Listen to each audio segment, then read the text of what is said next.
안녕하세요. 안녕하세요. 안녕하세요. 자, 반갑습니다. 정임 씨. 반가. 웰컴백. 죄송합니다. 어디 갔다 놀다 왔어요? 일하다 왔어요? 둘 다라고 해둘게요. 네, 감사합니다. 다시 만나서 반갑습니다. 그리고 여러분도 안녕하셨죠? 봄바람 곁들인 햇살을 걷다 보면 어디선가 쥐똥나무 향도 나고, 이 쥐똥나무 향, 그 해자는 그 쥐똥나무 맞죠? 향 너무 좋아요. 이름과 다르게 그쵸? 향이 너무 좋아요. 쥐똥향 아닙니다. 네. 푸른 하늘엔 하얀 송구름이 너무 예뻐서 어느 한날은 SNS에 하늘 사진만 쫙 올라왔던 날이 얼마 전에 있었습니다. 네. 이렇게 기분 좋은 5월이 마지막 날입니다. 여러분은 어떻게 한 달 지내셨나요? 정임 씨는 어떻게 지냈어요? 저는 며칠 전에 여행 갔다 와서 여행. 기분 우와. 너무 좋았어요. 와, 얼굴이 어쩐지 반짝반짝하더라. 그래서 아들과 함께 네. 갔던 처음 여행이라서 되게 재밌고 또 다른 나라 일본이었는데 첫 여행이란 거 티나지 않게 네. 조심히 잘 혼자 갔단 말이야. 나 안 데리고 아들이랑 갔대잖아. 아이. 거기 아들 있잖아요. 언제가 언제? 곧 가요. 그거 네.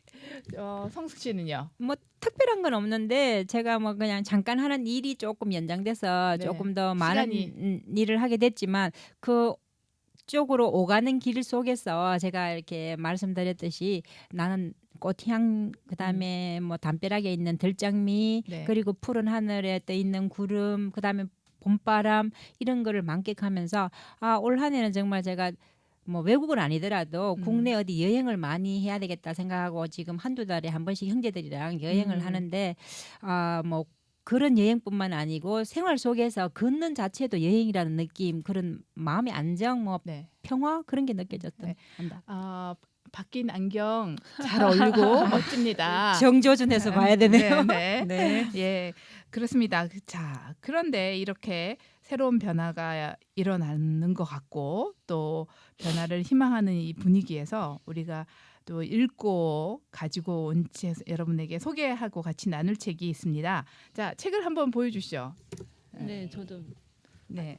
갖고 네. 이거는 다른 네. 책이니까 언니 책을 한번 보여주셔야 돼요. 네, 이렇게 보면 공통된 제목이 있습니다. 6.1 전쟁. 이 책은 6.1 전쟁 50년의 점령이라는 책이고요. 이 책은 6.1 전쟁인데 밑에 이제 소재 부제가 아랍과 이스라엘 새로운 비극의 시작 이렇게 부제가 달려 있는 책들입니다.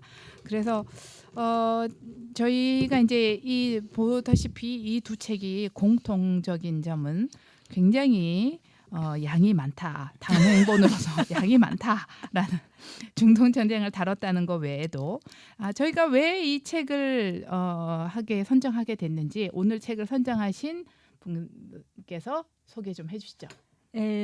뭐 딸아이가 어느 날 저보고 그러더라고요. 왜 요즘 IS 막 무장 단체들 내지는 격한 어떤 그런 장면도 많고 하는데 왜 그렇게 싸워 계속 그러더라고요.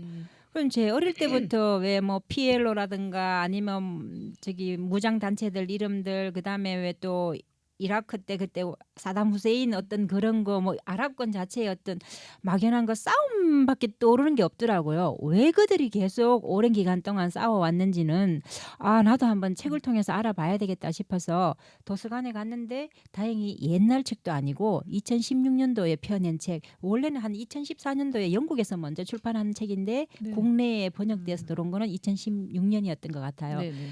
그래서 읽어보자 싶었고 보니까 책이 두 권인데 동일한 책 두 권인데 약간 이 책 6.1 전쟁 50년의 점령은 6.1 전쟁 이후에 50년 점령 기간에 대한 설명이 많고 6.1 전쟁이라는 그 제목은 6.1간의 전쟁에 대해서 굉장히 세부적으로 네네. 나와 있는 것 같더라고요. 그래서 이 책을 뭐 선택적으로 읽으면 우리가 지금 기존에 알고 있는 뭐 아랍권에 대한 것도 알 수 있고 추가적으로 뭔가 역전된 뭔가의 상황을 알 수도 있지 않을까 생각이 들었어요.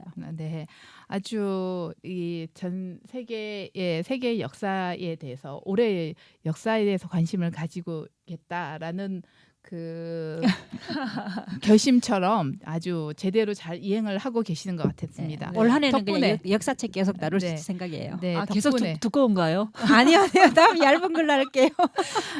두께를 배려해 주시길 네, 바랄게요. 네. 그 사실 저희도 이렇게 그 선정에 대해서 책을 읽긴 했지만 일단 우리 정임 씨가 아까 잠깐 얘기한 것처럼 읽다 보니 우리가 진작에 알고 네. 있었어야 하는 네, 내용이구나라는 맞습니다. 공감이 들었습니다. 네. 그래서 선정해 주신 분께 감사를 하면서 읽었습니다. 그러나 저러나 일단 작가 소개는 좀 해야 될 것 같습니다. 먼저 제가 읽은 6.1 전쟁 아랍과 이스라엘 새로운 비극의 시작에 쓴 제레미 보헨에 대해서 말씀드릴게요. 이분은 1960년 그 영국 출생입니다. 네, 런던 대학교와 그 존스 홉킨스 이탈리아 분교에서 공부를 하고 1984년에 BBC에 수습 기자로 들어갔다가 3년 후에 중동 지방의 해외 통신원이 됩니다. 그 이후에 엘살바도르는 뭐 남미지만 아프가니스탄, 보스니아, 크로아티아, 체첸, 소말리아, 루안다, 코소보 등지에서 일어난 주요 분쟁에 대해서 취재를 하고 95년과 2000년까지는 BBC의 중동 주재 통신원으로 활동했습니다. 그리고 그 기자로서 또 특별한 거 이차크 라빈 총리의 암살 보도를 특종으로 했고 또 상도 많이 여러 군데서 받았고요.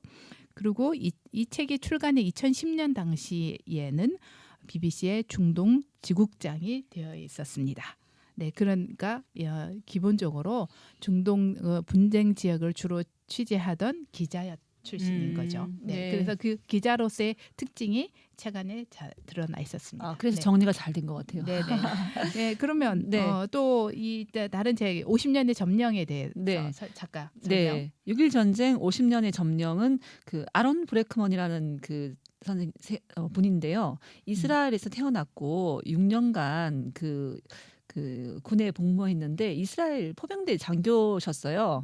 그러니까 1982년 레바논 전쟁에 참전했고 소령으로 전역을 했는데 1987년에 인티파다 발발 후에 팔레스타인 시위대를 이제 가혹하게 진압하는 그 조국의 정책에 반대하면서 이스라엘을 떠났다고 해요. 그러니까 영국에 거주하면서 1994년 런던 킹스 칼리지 대학교에서 전쟁 연구로 이제 박사학위를 처음에 받았고요.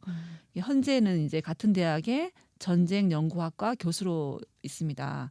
그러니까 저서로는 50년 전쟁, 이스라엘의 전쟁, 이스라엘의 역사, 이루기 힘든 평화 등 여러 가지 이제 이스라엘과 아랍의 관계와 어떤 주로 이제 고발성 그런 역사에 관한 책을 주로 썼습니다. 예, 그런 거 보면 이 전쟁으로 인해서 그 평화에 대한 연구도 더 많아진 것 같아요. 네. 어떻게 네. 동전의 양면이라고 할까요? 전쟁을 연구하다 보면 전쟁에 반대되는 평화에 대한 연구가 될 수도 네. 있겠다라는 네. 생각이 들면서 우리는 그 엄청난 그 중일 전쟁을 가까이서 봤고 또 일본의 강점기 이후를 겪었으며 그다음에 6.25 전쟁이라는 한국 전쟁이라고 네. 하죠. 그 한국전이라는 엄청난 전쟁을 겪었는데 이렇게 세계적인 그 자료로서의 그런 책들이 이렇게 보편화되지 못하고 세계사에 한 역할을 하지 못하는 건 슬프게도 아직까지 우리나라가 양쪽에서 대치 상황이 되기 때문에 네. 객관적인 그 자료 조사와 그 서술이 좀 어렵서 그런 거 아닌가. 저는 책을 읽으면서 그 생각이 많이 났어요. 우리나라에도 평화 학자들이 있거든요. 그래서 제가 아는 그 평화주의자들이 좀 있어요. 근데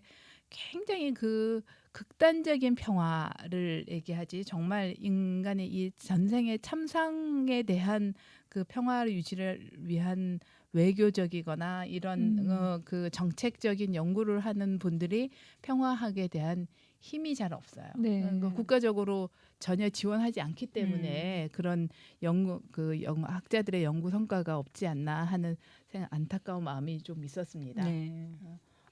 어땠어요? 책을 읽으시면서 책의 특징이나 뭐 책이 주는 이야기들 그런 생각들을 하시면 주로 어떤 생각이 드셨어요?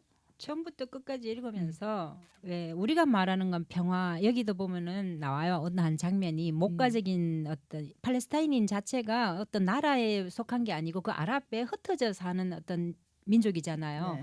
그런 사람들에게는 초기에는 나라 개념이 크게 없었던 것 같아요. 그냥 왜 같은 종교, 같은 형제, 아랍 뭐 이스라엘 이외에 어떤 그 주변에 시리아, 요르단, 뭐 이집트 쪽에 팔레스타인인들은 어느 지역에 살든 그냥 우리는 형제 그리고 맞아요. 같은 예. 민족 그랬던 것 같아요. 이런 상황에서 갑자기 전쟁을 겪으면서 분리되고 이렇게 됐잖아요. 그래서 제가 생각해도 평화란 그냥 누가 정치를 하든 누가 다스리든 관계없이 우리 그냥 편하게 살 수 있는 이 백성의 마음 이게 평화라고 생각하는데 이 측에서 말하는 평화협정의 평화는 각국의 이익을 위해서 트러블 없이 어느 정도의 조율을 해가느냐 그게 네. 평화로 자리 잡았더라고요. 그런 점이 조금 안타까워요. 정임 씨는 어떻게 읽으셨어요? 네, 저는 처음에 두께에 놀랐고요. 네. 그다음에 전쟁 얘기라 그래서 지루할 수 있겠다 그런 생각을 처음에 읽기 시작했어요. 근데 이제 그 책 속에 그 아무래도 이분이 이제 그 군인이셨다 보니까 책 속에 그런 일화라든가 그 현장들이 굉장히 많이 설명이 돼 있어요, 사실적으로.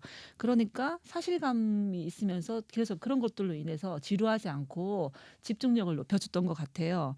그래도 좀 일단 양이 많아서 이렇게 머릿속에 정리되는 데는 좀 읽기가 힘들었지만 올해가 이제 6.1 전쟁이 일어난 지 50주년이니까 아, 그래요? 네, 네. 그런 기념도 하면서 또 우리가 전쟁 속의 또 역사 아니겠어요? 네. 네, 그래서 우리도 한번 꼭 읽었으면 다른 분도 좋겠다 생각이 들었습니다. 네. 저희가 안보 얘기하는데 죄송합니다. 안보라는 게 결국 예. 의 준말이겠죠. 그래서 정말 우리가 안전하게 산다는 것이 얼마나 중요한 건가. 이때 당시에 정말 날 예루살렘에 살았던 사람이라든가 아니면 난데없이 폭격을 당한 그 이집트와 요르단, 시리아에 살던 사람이었으면 정말 그 가족이 어느 순간 폭격을 당해서 집도 가족도 다 죽거나 본인이 다치고 이런 상황이었을 때 그 상대방에 대해서 적대 의식을 가지지 않기란 그런 마음이 없기를 기대한다는 건 너무나 어려운 일이다. 근데 이미 그런 그런 것 팔레스타인의 같아요. 지금 현재 팔레스타인 사람들의 마음에는 평화가 없는 것 같아요. 맞아요. 있을 수가 없을 것 네, 같아요. 평화가 몇십 있을 년 수- 동안 계속 싸우고 친지들이 눈앞에서 죽어가고 뭐 굶고 그죠? 막 몇십 명이 조그만 방에 같이 있는 상황에서 또 잡혀가고 또 어디 어느 지방으로 가려면 허가 받아야 맞아요. 되고 그 네. 상황에서 허가를 받으려면 또 대가성 정보 팔레스타인에 대한 어떤 정보를 이스라엘에 줘야 되고 그런 상황에서 또 배신자 뭐 맞아요. 서로 믿지 예, 못하고. 그런- 예. 그러니까 제 생각에는 이 이스라엘 사람들은 이게 참 세상이 희한한 것이 항상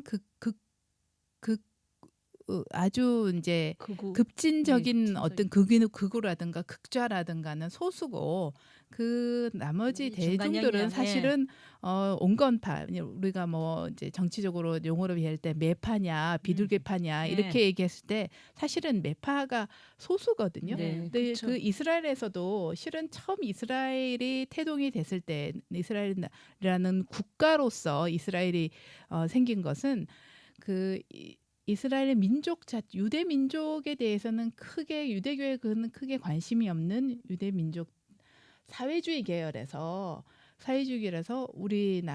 우리가 새로운 어떤 하나의 이상 국가를 네. 만들어 보자 해서 그 중동 지방에 다시 이스라엘이라는 국가를 세웠는데 점점 더 그 사회주의 계열보다는 민족 의식을 고취하는 그런 매파의 논리에 의해서 나라가 무장이 되고 결국은 전쟁을 옹호하게 돼서 힘의 논리를 옹호하게 되는 그런 과정이었던 이 것 책에도 같아요. 나와요. 네. 본인들이 독일 나치 시대 때 받았던 그 가혹함보다 더 가혹한 행위를 팔레스타인인에게 하고 있다고 얘기를 하거든요. 네, 그러니까 그렇게 그 유대인 같은 이스라엘 사람들이라고 또 저희가 전부 다 똑같은 그 과격한 이스라엘인이라고 볼 수도 없는 그렇죠. 것이 모든 네. 사람에게는 다 섞여 있는데 그 당시 그 한 나라의 지배층이 어떤 방향으로 방향으로 끌고, 가고 있는가 네. 그것이 되게 중요하고 그것이 때에 따라서 변하기도 하고 바뀌기도 하기 때문에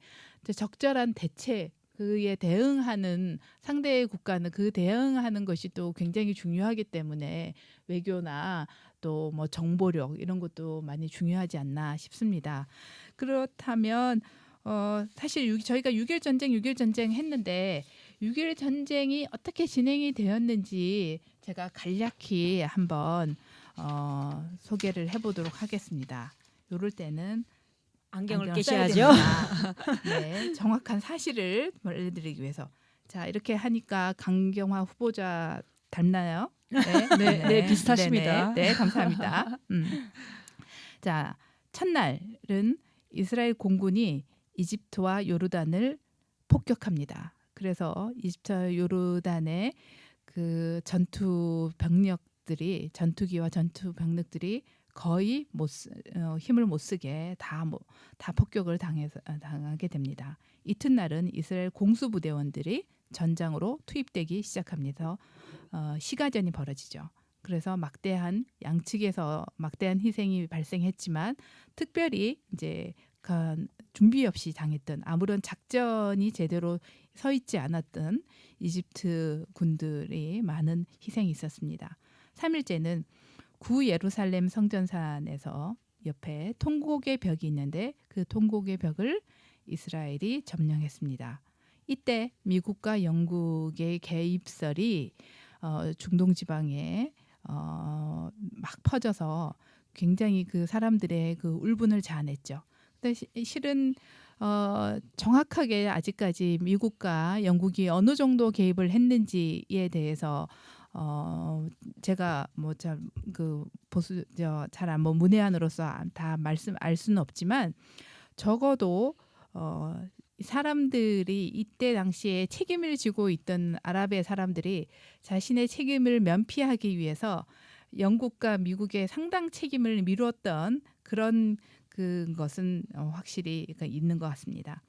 나흘째는 아메르 원수, 그러니까 이집트의 아메르 원수에 대한 불신과 반발이 이제 생겨나기 시작했고요. 현실이 조금씩 알려지면서 이때 이스라엘의 전투기가 미국 리버티호라는 그 전함을 공격해서 리버티호가 침몰하게 됩니다.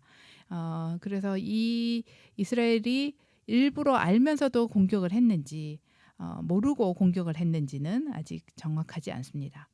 5일째에는 드디어 이집트 요르단뿐만 아니라 시리아까지 공격을 하게 되고 최악의 학살이 일어나게 됩니다. 그래서 그 지상군들은 민간인을 약탈하게 되죠.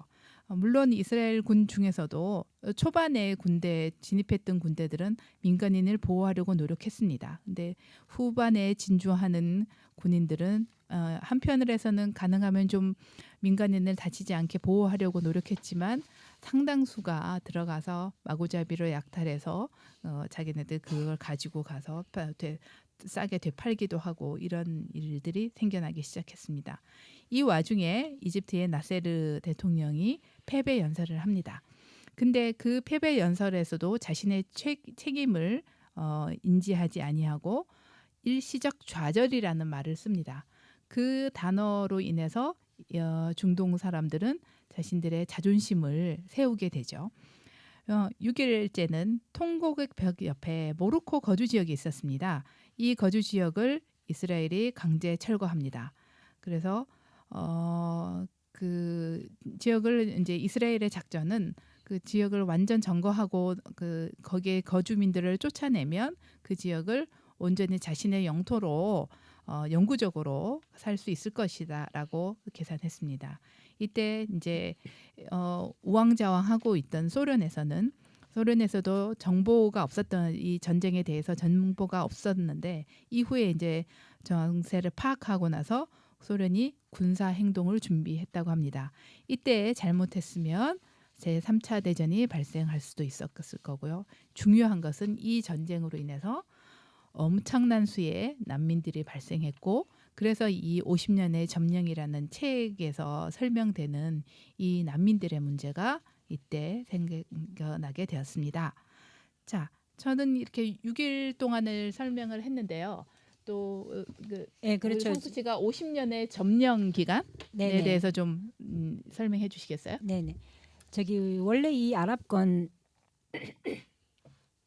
뭐 이집트의 거기 시나이 반도 쪽 그리고 뭐 요르단에서 한 지구 그다음에 가자 지구 그다음에 시리아의 골란고원 이 아랍 그쪽이 지중해 쪽으로부터 또 안쪽으로 들어오는 그 지역 자체가 그냥 팔레스타인인이랑 이스라엘인이 섞여 살는 어떤 곳이었고 네. 근데 이스라엘은 이제 나라가 약간 형성된 단계였고 그전에는 오스만 제국의 지배를 받다가 영국의 식민지였었어요. 근데 1948년 이후 식민지가 아닌 그 상황에서 특별히 나라의 개념 물론 이집트나 요르단하고는 성립돼 있었겠지만은 그 상황에서 이스라엘이 어느 날 정말 1967년 6월 5일에 공격을 하죠. 점령을 갑자기 다 해버리죠. 이집트 시나이 반도, 네. 요르단에서 한 지구, 그다음에 시리아의 골란고원 네. 이렇게 점령을 해버리는 상황에서 보통은 국제적인 압박이 들어와야 되는데 67년 그 이후로부터 한 10년간 미국이든 어디든 소련이든 특별한 돌려줘라라든가 뭐 어떤 그런 압박이 없는 상황에서 이스라엘은 이 넓은 영토에 대한 이제 욕심이 생기는 거예요. 네. 그래서 다 상황에서 이제 77년에서 87년 가면서는 이스라엘 쪽에서 그냥 그렇게 삶은 또 모르겠는데 정착촌을 촌을 계속해서 건설해요. 만들죠. 예. 네네. 그러면서 정착촌을 강제 이주시켜가 이주시켜서 자기 이스라엘 사람들로 사람들. 해서 정착촌을 건설한과 동시에 팔레스타인인은 약간 추방, 추방하는 네, 어떤 그쵸. 그런 형식. 네. 이게 이제 제네바 협정에도 위배되고 국제사회에서도 이렇게 보니까 이스라엘의 욕심이 일으켜지니까 네. 그때부터 이제 약간의 압력을 행사하죠.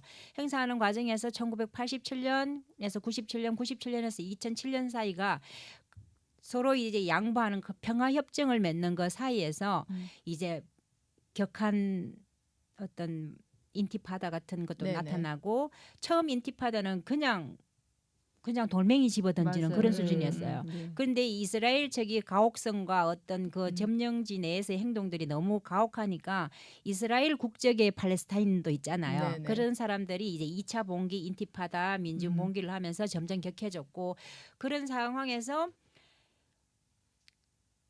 평화협정의 요지는 그거예요. 팔레스타인은 1967년도 그 국경선을 유지해달라는 거. 네. 그리고 흩어진 팔레스타인인이 귀향할 권리를 인정해달라는 거. 네, 네. 어디든 왔다 갔다. 네. 그리고 나머지 하나가 예루살렘이에요. 네. 그 문제는 이 예루살렘이 헬렌이. 성전인데 네. 지상은 이스라엘이 아니고 아랍권 쪽 성지고 지하가 이스라엘 쪽 성지예요. 그러니까 그걸 두고 누구도 포기할 수 없는 거예요. 그래서 항상 관건이 예루살렘인 거고 지금은 통곡벽에서 동서로 나눠서 뭐 기도를 드리고 그렇게 한다고 하는데 거기에 대해서 이스라엘은 내가 요 정도까지는 양보를 할게 하면서 결국 팔레스타인인이 받아들이지 못하도록 하는 그 예루살렘에 대해서는 이스라엘도 결코 양보를 하지 않는 거예요. 그래서 지금까지 2017년 지금까지도 점점 더 격해지잖아요. 그나마 뭐 아라파트 때 민족해방기구 때는 그나마 수장이 나서서 뭐 평화협정을 맺으려고 했는데 네. 지금은 그것도 아니고 점점 하마스 단체라든가 지금 현재 IS는 어떤 나라 소속이 아니고 그냥 아랍권 형제들에서 모인 어떤 정말 격한 무장 단체잖아요. 그 상황이 지금도 유지되고 있다는 거. 그리고 지금 평화협정을 맺을 수 있는 어떤 힘의 주체가 주체가 없다는 거. 네. 참 비극이죠. 그런 면에서 그렇습니다. 그렇게 해서 50년 동안 점령당하고 있습니다. 근데 그렇게 이스라엘의 이때 그 6.1 전쟁과 그 이후에 그러면 그 주변국들은 어떤 반응을 했고 또 그 이후에 그 영향력으로 어떤 영향력 그 지역의 영향 지금 얘기하신 대로 이제 약간씩 들어오긴 하지만 서로 어떤 영향력을 주고받고 지금 현재 어떤 그 세력들이 그 중동 지역에 영향을 주고 있는지 잘 모르겠어요. 네, 잘 모르겠어요. 아직까지 네. 보면 주변에 있는 아랍국들은 다 팔레스타인을 어떻게 팔레스타인인들이 많으니까 어떻게 뭐 이스라엘하고 손잡을 수 있는 그런 상황이 아닌 것 같아요. 다 눈치를 봐야 되니까. 그렇다고 해가 팔레스타인이 사랑스러워서 애지중지해서가 아니고 어쨌거나 이집트에도 그렇고 시리아에도 그렇고 요르단에도 팔레스타인이 굉장히 많은 국민의 분포를 차지하고 있더라고요. 그런 상황에서 거기에 총리든 대통령이든 수장이든 다 이렇게 눈치를 볼 수밖에 없는 상황이고 문제는 이제 이스라엘을 지원하는 나라가 세계 최강대국인 미국이라는 거죠. 미국인데 제가 읽은 책에서는 미국도 이스라엘 측에 끌려다닌다는 느낌. 네, 네. 미국의 대통령들도. 네, 네. 왜냐하면은 미국의 상원 쪽에 분포하고 있는 사람들이 이스라엘 출신의 유대. 사람들이 많다는 거죠. 유대. 유대인들이. 그러는 과정에서 얄밉더라고요, 미국이. 왜냐하면 팔레스타인 쪽하고 협상을 할 때는 대등한 관계인 것처럼 하고 뒤로 이스라엘과는 그 미리 작성한 어떤 평화 조약의 어떤 협의안을 따라서 다 이스라엘 보여주고 이스라엘은 수정하고 그러면 그렇게 하도록 하겠다고. 그리고 그 대신 또 미국이 이스라엘 너네가 한 발 양보하면 우리가 뭐 전쟁 물자라든가 너네들 안전 이런 걸 확실하게 지원해주겠다는 그런 비밀 협약. 그게 참 웃기다고 표현해서 그렇지만 좀 우스운 게 그 이스라엘은 미국과 영국에서 전쟁 자원 물자를 지원받고 있었어요. 6.1 전쟁이 일어나기 전에도 1954년인가에도 전쟁이 있었기 때문에 그 이후에 이제 서로 이제 했는데 이 요르단, 이집트에 가진 무기들은 소련에서 공급한 무기들이 많았어요.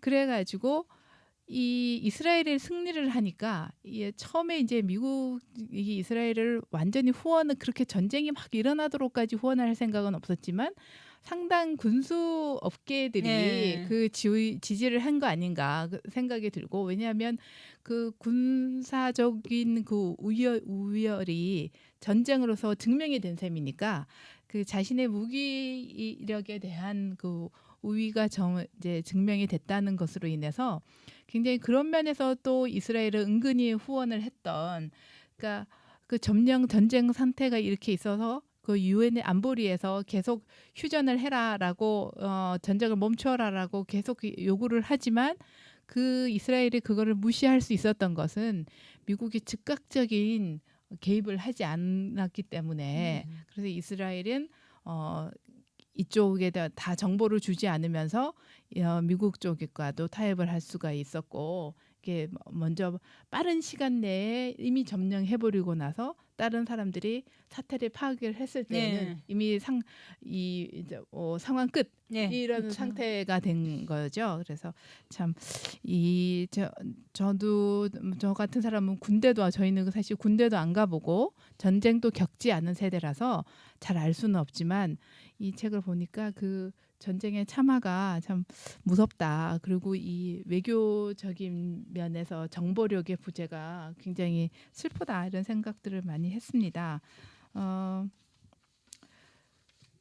그 평화로 가는 길을 모색하는 과정에서 이렇게 참 많은 인물들이 등장하고 있습니다.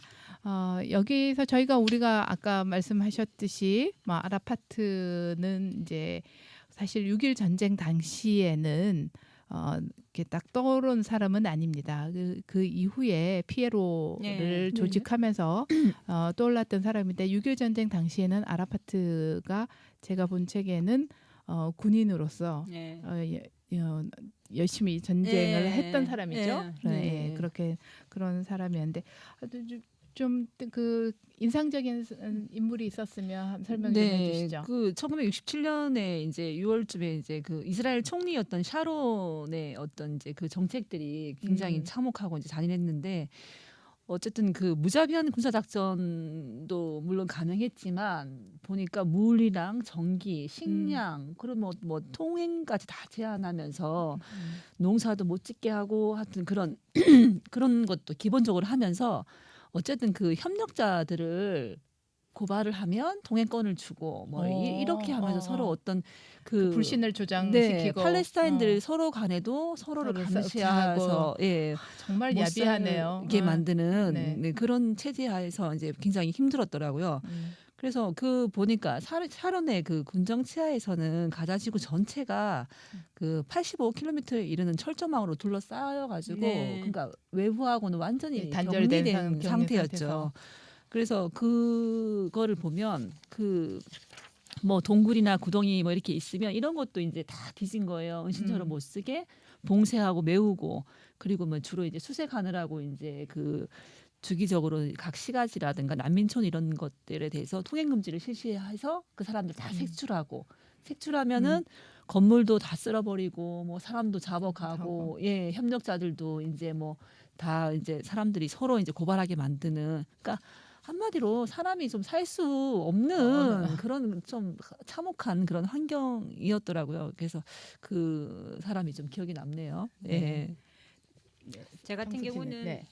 1967년 당시에는 국방장관으로 모든 어떤 네. 군사 행동을 지휘한 네. 저기 모세 다얀이라는 이스라엘 그 국방장관이죠. 네네. 있는데 그때 당시에 이 사람이 뭐 잘했다 그런 건 전혀 아니에요. 물론 이 사람도 철저한 유대인으로서 이스라엘 위주였지만 전쟁 당시에서는 굉장히 작전을 잘 수행한 이스라엘 공로가 측에서 있는 보면 사람. 그런데 지나고 나서 그 사람이 지향하는 어떤 평화로 가는 평화안. 길에서 평화안을 보면 물론 그 당시 이스라엘 사람들은 우리가 왜 물러나야 돼 내지는 그렇게까지 할 필요 있어 그랬고 했고 또 이 팔레스타인 쪽에서 봐도 전혀 받아들일 수 없던 아니었지만 지금 현실적으로 지금 팔레스타인이라는 나라가 세워진 것도 아니고 계속 싸움만 벌어지고 이렇게 서로 죽이는 어떤 그냥 무장 투쟁만 있는 상황에서는 어떻게 생각하면 약간 중립적인 어떤 그런 모세 다얀의 어떤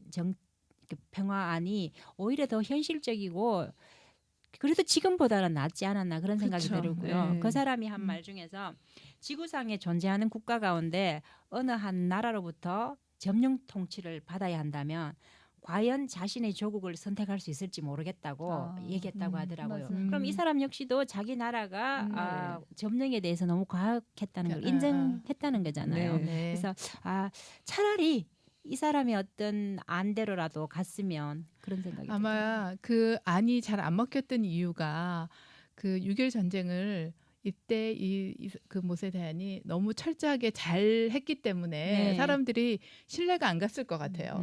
전쟁을 그렇게 할 때는 그쵸. 언제고 네. 전쟁 끝나고 나니까 지금 그런 소리냐. 네. 근데 입장을 바꾸는 실제로 거니까. 이제 한 사람으로서 보면 어떤 일을 우리도 그렇지만 그 일을 할 때는 모르죠. 그 일을 할 때 모르는데 지나고 나면 그게 내가 정말 잘못 생각했던 거구나. 네. 그리고 이제 상황이 그때랑은 달라졌다 이렇게 생각했을 네. 수도 있을 것 같습니다. 저 같은 경우에는 이집트 대통령인 나세르가 굉장히 인상 깊은데요. 제가 어렸을 때 그 나세르 그 위인전 같은 그런 책들도 굉장히 유행이었어요. 왜냐하면 나세르가 그 아랍 지역에서는 정말 영웅시 되는 이 사람의 풍채도 굉장히 좋았다 그래요. 네. 그래서 카리스마가 딱 있고 이래가지고 그 6.1 전쟁 내내 그렇게 그 전쟁으로서 그 참혹하게 지고 있는데도 불구하고 아랍의 소리라는 그 라디오 방송 그 당시에는 이제 라디오 방송 SNS도 없고 인터넷도 없을 시절이니까요. 라디오 방송만 의지했는데 그 뉴스에서 끊임없이 이집트가 이기고 있다고 방송을 했어요. 근데 나세르도 초반에는 하루 이틀 정도는 그 방송으로 믿을 수밖에 없었다고 이제 이 책에서는 얘기하더라고요. 그래서 정확한 전쟁 상태를 파악하지 못하고 있다가 나중에는 알게 됐는데도 불구하고 그 전장의 정확한 현실을 국민들에게 얘기해주지 않은 거죠. 세월호하고 비슷한 거예요. 네, 비슷합니다. 모든 일은 거짓에서 출발한 비극은 거짓에서 출발하는 것 같아요. 그래서 초반에 미국과 영국이나 소련 그 세계 강대국들이나 아니면 주변국들이 전장의 상황을 정확하게 파악했더라면 이스라엘이 그렇게까지 가혹하게 전쟁을 수행할 수가 있었을까 과연 이렇게 하는데 그 나세르가 더 황당했던 건 그런 전쟁의 책임을 지고 나세르가 물러나니까 그 이집트 사람들이 막 울며 불며 나세르가 당신은 나의 우리의 지도자다. 떠나면 안 된다. 그래서 다시 대통령으로 복귀했다는 그 사실 정말 그 사람들이 대중은 그 언론에 굉장히 취약하다. 네, 예, 그쵸. 그리고 자기가 믿고 싶은 걸 믿는다. 네. 네. 믿고 싶은 그 아랍 사람들은 정말 이스라엘한테 그렇게 우리가 단숨에 당한다고는 상상도 하지 못했던 그런 일이 발생했기 때문에 그걸 현실을 부정했다는 거죠. 그래서 참 그런 사람이 있구나라는 그래서 저는 나세르와 그 전쟁의 거짓말의 책임이 직접적으로 있는 아메르 원수가 굉장히 좀 인상 깊었습니다. 그리고 그런 이렇게 뭐 이스라엘 측 내지는 뭐 이집트 측 아니고 팔레스타인 자체의 어떤 사람 이름은 안 나. 네. 이름도 나왔었지만 제가 기억은 못 하겠는데 자살 폭탄 테러범 있잖아요. 네네. 네. 자기 몸에 폭탄을 온몸을 다 감고. 죽으면서도 신의 이름을 부르고 천국에 간다고 할 정도의 그런 사람들이 왜 그렇게 할까? 왜 그 방법까지 써가면서 그렇게 할까? 그런 걸 생각하면 참 가슴 아프더라고요. 네, 그럴 수밖에 없었던 게 아까 말씀하신 것처럼 팔레스타인은 원래 하나의 나라가 아니었고 주변국들이 있었는데 그 국가들이 사실 그 난민들을 보호해주지 못하는 네, 거죠. 그래서 그렇죠. 결국 그 난민들의 문제는 아직까지도 그대로 있고 그렇기 때문에 그 난민들이 결국은 우리 힘으로 뭔가를 할 네. 수밖에 없다는 그렇죠. 네. 그러니까 그런 결론이 나지 않았을까. 결국 예. 국가가 지켜주지 못하니까 네, 개인이 네. 지키겠다는 네, 그런 그런- 의지인 것 같아요. 네. 단순히 이렇게 무장 세력 그 자체 행동이 옳은 건 아니지만 그 사람들을 예. 나무랄 수만은 없겠더라고요. 그렇게 할 수밖에 없게 한 어떤 영향력이 있잖아요. 배경이. 그래서 이스라엘 그 지금 이 6.1 전쟁 50년의 점령 그 작가도 이스라엘 군 출신이지만 이스라엘 그 군인들 중에서도 정말 이렇게 전쟁이 끝나고 나면 정말 나면서 이게 우리가 잘못했구나. 네. 어렴풋이 이게 뭔가의 새로운 비극의 시작이구나라는 네. 것을 깨달은 사람이 네. 꽤 있었던 것 같습니다. 네. 네.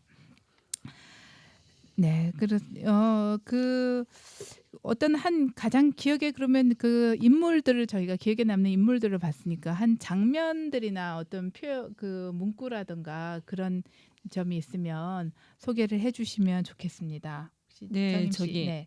이스라엘 그 구금 시설에서 수감 생활을 했던 그 아이샤 오데흐라는 사람의 말인데요. 읽어볼게요. 네. 감옥을 떨쳐내 버릴 수가 없다. 내 안에 감옥을 안고 다닌다. 저도 그거 참 네, 와닿아서. 세세한 모든 일에서 감옥이 고개를 쳐든다. 감옥은 바깥 세상에 대한 나의 태도까지 좌지우지한다. 나는 감옥을 나온 것이 아니다. 나는 실제로 감옥을 안고 다닌다. 그러니까 감옥을 안고 다닌다는 이 말이 이 모든 것에 함축하는 말이 아닐까.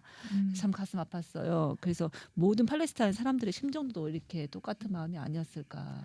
그러니까 들었어요. 그 난민 지구에 살고 있다는 것이 우리가 생각하는 것 이상으로 우리가 잘 상상하지 못하는 그러한 모든 것에 대한 압제로 네. 느껴질 것 같고요. 네. 저희가 그래서 사실 참 그 어린 아이들한테도 이런 평화 교육이 좀 많이 있었으면 좋겠다 싶었습니다. 성수 씨는 네네. 좀 좋은 부분이 있으면 읽어주세요. 제 같은 경우는 그냥 평화로운 삶이라고 생각했을 때 제가 생각할 때 그리고 일반 사람들이 생각할 때 그 평화라는 측면에서 1967년까지 그곳 팔레스타인 마을의 삶은 얄로 출신 80세 노인 아이셰가 회상하듯이 소박하면서도 평범했다라고 하면서 설명하는 글인데요. 마을 사람들은 사이좋게 살았지요. 옹기종기 모여 앉아 이야기를 나누기도 하고 마을 한가운데에는 광장이 있었는데 사람들은 하루 일을 끝내고 집에 가는 길에 그곳에 모여 설탕 넣은 커피를 마시며 함께 즐거운 시간을 보냈어요. 나그네가 광장에 나타나면 사람들은 그를 데리고 가서 식사를 대접했죠. 이따금 점심 때 양을 잡아서 광장에 있는 모든 사람에게 대접하는 이도 있었어요. 이런 삶이 1967년 그 6일 만에 그죠? 무너진 거죠. 완전히 무너지고 거의 지옥 같은 아수라장 같은 그런 삶을 몇십 년째 지금 살고 있잖아요. 네, 지금 지금도. 올해로 50년째인데 네. 그러면 팔레스타인 사람들의 마음속에 있는 그 향수 그리고 지금의 상황 그래서 평화라는 개념을 모든 사람들이 다르게 좀 접근해서 그냥 정말 소박하게 살 수 있는 그런 평화. 네, 저는 이 책의 저자가 쓴 내용의 한 문단을 읽어보겠습니다. 점령은 목숨을 싸구려로 만들고 점령을 강요하는 자와 이에 저항하는 자 모두를 잔인한 인간으로 변모시키는 폭력의 문화를 생산한다. 갈 곳이 없는 이들은 갈수록 극단주의 세력화되었다.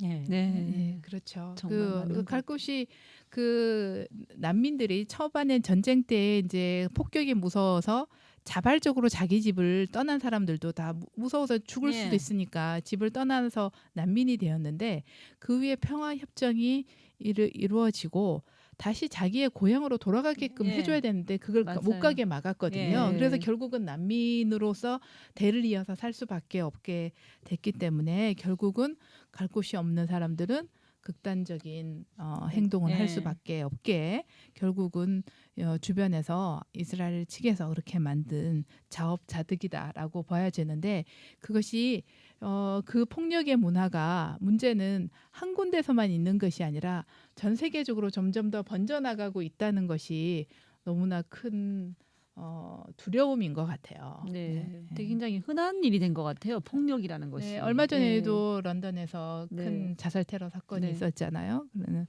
프랑스도 그렇고 그 소위 선진국이라고 말하는 나라들이 물론 그 업보들이 있죠. 업보들이 있는데 그리고 어떻게 생각하면 제가 참 이 이스라엘이 사실 이스라엘이라는 나라가 없어지고 각 그 민족을 다 흐트러뜨려 버린 게 로마 제국이었거든요. 예. 로마 제국인데 그 이후에 로마 제국이 없어지고 난 다음에 각국의 그 나라들이 계속 그 지역을 점령하고 이런 상태를 오랫동안 계달했던 거 생각하면 그 로마의 그 제국주의가 낳은 씨앗이다 이런 생각도 드네요. 네. 네.